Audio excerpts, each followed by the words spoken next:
ఎక్కడ పడితే అక్కడ టచింగ్లు హగ్గులు సోనియాపై నెటిజన్ల ఫైర్.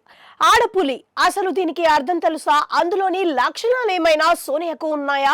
పెద్దగా అరిస్తే చాలు అందరూ తోక ముడుచుకొని తనకు భయపడుతున్నారనుకుందేమో. మరి బహుశా జనాలు ఎలాగో తనను ఆడపులిగా గుర్తించాలని తనకు తానే ఈ ట్యాగ్ వేసుకుందేమో.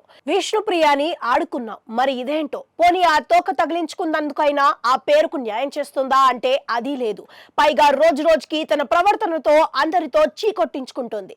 మీకు గుర్తుందిగా నిఖిల్ తో స్నేహం ఎలా బలపడింది అని విష్ణుప్రియ అడిగినందుకు ఆమెను రాచి రంపాన పెట్టింది. నీకు కుటుంబం లేదేమో కానీ నాకు ఉంది. వాళ్ళు ఇలాంటి ప్రశ్నలు వింటే ఏమనుకుంటారు, ఎంత బాధపడతారు అని నానా రాదంతం చేసింది.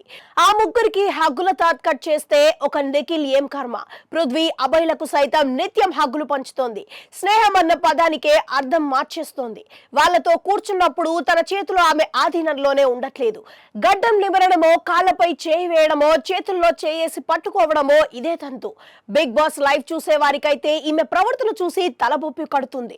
హౌస్ లో చెండాలం పని ఇవన్నీ చాలుదన్నట్లుగా ఈసారి ఇంకాస్త రెచ్చిపోయింది. నిఖిల్ ను అసభ్యంగా తాకింది. అందుకు అతడు కూడా ఏమీ అభ్యంతరం తెలపకుండా వెంటనే హక్ చేసుకోవడం గమనార్హం.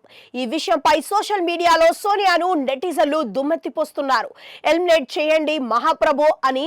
ఆమె స్థానంలో ఒక అబ్బాయి ఉంటే మాత్రం రెడ్ కార్డ్ ఇచ్చి వెంటనే హౌస్ నుంచి పంపించేసేవారు.